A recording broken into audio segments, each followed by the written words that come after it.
In this video, we're going to take a look at how ActiveState can help make your AI agents more secure. Today, we're going to talk about Codex CLI. In this example, we're only going to have one component in our requirements.txt. We're looking specifically at cryptography version 38.0.1. And we're going to have some pretty simple boilerplate code for that component.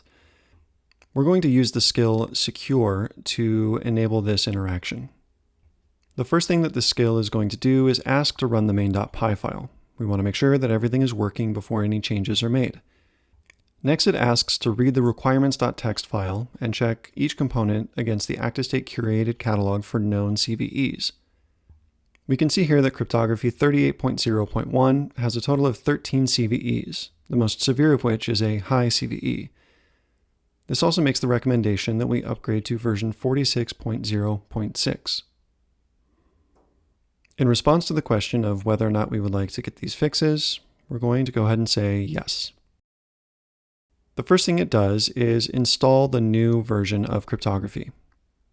We allow it to do that, and then it asks to make changes to the requirements.txt file, which it does. Next, it asks to run the main.py file another time to make sure that things are still operating as expected.